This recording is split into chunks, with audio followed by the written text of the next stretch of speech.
Hello everyone, आज है 1 अगस्त और आज इस वीडियो में हम बात करने जा रहे हैं आईडीबीआई बैंक के बारे में। देखिए, आईडीबीआई बैंक के शेयर में आज बहुत बड़ी तेज़ी देखने को मिली है। 8.5% की बड़ी रफ्तार आईडीबीआई बैंक ने आज दिखाई है। देखिए, ये वो बैंक है जिसको गवर्नमेंट एलआईसी मिल के बेचना चाह रही है और बिड भी मंगवाई गई है और वीडियो में इसके बारे में बातचीत भी करेंगे। अभी हाल फिलहाल में चल क्या रहा है, क्या पॉसिबिलिटीज़ है। वीडियो को शुरू करूँ उससे पहले अगर आपने अभी तक चैनल को सब्सक्राइब नहीं किया है तो प्लीज़ अभी इसे सब्सक्राइब कर लीजिए, क्योंकि आगे भी बहुत सारे वीडियोस हैं जो आपको काफ़ी ज़्यादा हेल्प करेंगे। तो 63 रुपीज़ का ये शेयर है। 8.5% की बहुत बड़ी तेज़ी इसने दिखाई और एक महीने में देखोगे तो 10-11% की रफ्तार है। इससे पहले भी अगर हम देखें तो कुछ टाइम के लिए कंसोलिडेट कर रहा था इसी रेंज के आसपास और आज एकदम से फट गया ये। अगर बात करें पिछले एक साल की, तब 72-73% की तेज़ी है और अब तक का एक साल का सबसे हाईएस्ट लेवल इसने अभी छुआ है। इससे पहले भी ये जब भी 60 के करीब जाने की कोशिश करता, गिरावट देखने को मिलती, अटेम्प्ट करता, गिरावट आती। इस बार ब्रेकआउट इसने दिखाया ज़रूर है, लेकिन अभी भी देखो इस कंपनी का इस बैंक का जो फ्यूचर है वो सिर्फ न्यूज़ पे, खबरों के ऊपर डिपेंड है कि क्या हो सकता है, क्या होने वाला है, कौन खरीद सकता है, कौन खरीदने वाला है। इसके ऊपर भैया पूरा चीज़ डिपेंड कर रहा है। अभी हाल फिलहाल में 2-3 खबरें निकल कर आई जिसके बारे में अगर हम देखें तो सबसे पहली जो खबर है वो एलआईसी म्यूचुअल फंड्स ने आईडीबीआई म्यूचुअल फंड्स को टेक ओवर कर लिया है। ठीक है, देखो इसका मतलब ये नहीं कि आईडीबीआई के हाथ में कुछ रहेगा। आईडीबीआई को पैसा दे दिया और उनका पूरा खरीद लिया, सिंपल सी बात है यहाँ पर। अब देखिए, LIC mutual fund has completed the take over of scheme of IDBI mutual fund. The effective date of the merger would be July 29। The move is in line with LIC mission to strengthen and diversify its product offering, expand its footprint, and grow its assets under management to emerge as a leading mutual fund house in the country. यहाँ पर अगर आप देखोगे तो LIC mutual fund का जो AUM है वो 18,400 करोड़ के आसपास का है, जबकि IDBI म्यूचुअल फंड का 3,650 करोड़ के आसपास का देखने को मिल रहा है। After the completion of the merger, out of 20 scheme, IDBI mutual fund 10 scheme would be merged with a similar scheme of LIC mutual fund, and the remaining 10 will be taken over by LIC mutual fund instead alone basis. तो यहाँ पर देखा जाए तो simple सी बात है, LIC ने भैया IDBI के जो म्यूचुअल फंड है उसको टेक ओवर कर लिया है। आईडीबीआई बैंक की दूसरी खबर भी निकल कर आई है, वो ये है कि भैया जो सीनियर मैनेजमेंट पर्सनल्स है उसमें भैया चेंजेस होते हुए नजर आ रहे हैं। IDBI bank limited inform that the consequence upon the attending of the age of the super जो दो पर्सन है, श्री ज्योति और दूसरी है श्री संजय देशपांडे, जो कि एग्जीक्यूटिव डायरेक्टर है बैंक के, have been ceased to be senior management personal. और वो कब से है? जुलाई 31, 2023।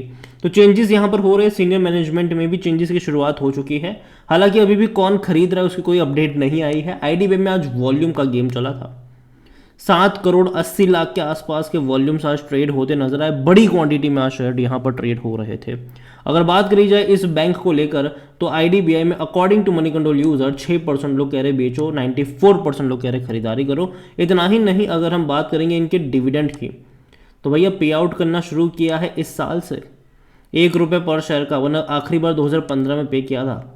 तो देखो यार, जब बैंक्स प्रॉफिट कमाना शुरू कर, देखो कोई भी कंपनी जब प्रॉफिट कमाती है तो डिविडेंड पे आउट करती है और ये वही है, सिंपल सी बात है। और ₹1 पर शेयर का डिविडेंड इन्होंने पे किया है इस बार। आईडीबीआई बैंक का अगर हम परफॉर्मेंस भी देखेंगे तो लास्ट क्वार्टर जुलाई का अच्छा परफॉर्मेंस था, शानदार परफॉर्मेंस इसने दिखाया था। 6,865 करोड़ के आसपास का रेवेन्यू था, जो कि हाईएस्ट है पिछले 4 क्वार्टर और काफ़ी बड़ा ग्रोथ कह सकते हो यहाँ पर रेवेन्यू वाइज। सेम चीज़ प्रॉफिट वाइज अगर आप देखोगे तो 1,234 करोड़ का मुनाफा कमाया, जो इससे पहले 1,206 करोड़ था, इससे पहले 940 करोड़ का था, इससे पहले 765 करोड़ का था। तो लगातार इंक्रीज आया ज़रूर है, मिनिमम इंक्रीज ज़रूर है प्रॉफिट में, लेकिन फिर भी एक अच्छा प्रॉफिट मैं कहूँगा इसको। आईडीबीआई बैंक की अगर हम बात करने जाए तो इसका जो पी रेशियो 15 का है, सेक्टर पी 16 का है। देखो तो आप इसको एकदम सस्ता नहीं कह सकते पहली चीज़, लेकिन अगर मान लीजिए कि आईडीबीआई बैंक का शेयर जो है वो यहाँ से अगर 3-4% की तेज़ी दिखाता है तो शायद तब वो महंगा हो जाएगा। कोई भी एनालिस्ट खरीदारी करने की बात नहीं कर रहा है। रीज़न क्या है कि देखो अभी भी ना जो सिचुएशन है वो क्लियर नहीं है, क्योंकि बहुत सारी चीज़ें यहाँ पर डिपेंड करेगी कौन नया बायर आके इसको खरीदेगा। अगर खरीदता है, कोई बड़ा बायर होता है तो बहुत पॉजिटिव चीज़ होगी वो, लेकिन अगर बिक्री में जितनी देरी लगेगी उतने ही अप्स एंड डाउन्स यहाँ पर आपको देखने को मिलेंगे यहाँ पर।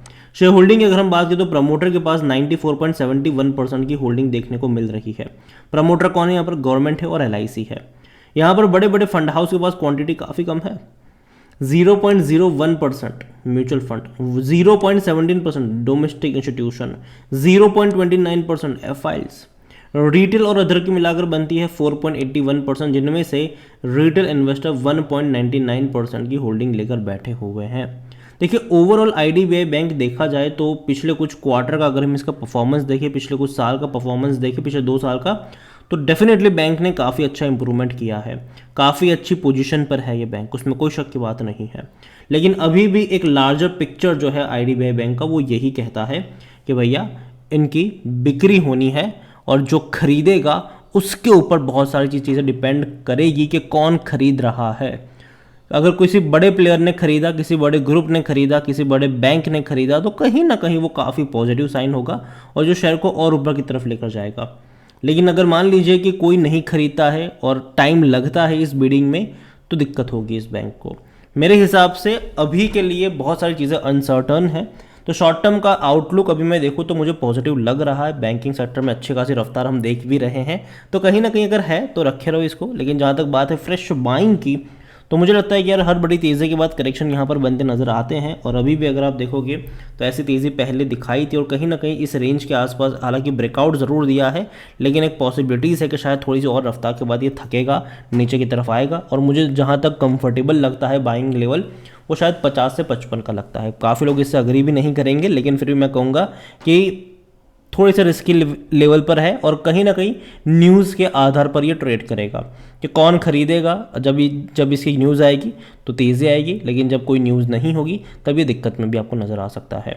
तो अभी के लिए खरीदारी करी है, बने रहिए, फंडामेंटल्स अच्छे हो रहे हैं इनके, लेकिन जो लार्जर पिक्चर है वो यही है कि कौन खरीदेगा। और जब तक उसमें देरी होती नज़र आएगी तब तक चीज़ें उतनी ज़्यादा बड़े ट्रैक पर नज़र नहीं आएगी, लेकिन अगर अनाउंसमेंट हो गई, कोई बड़ा प्लेयर आ गया, तो उसी वक्त रॉकेट बन जाएगा ये।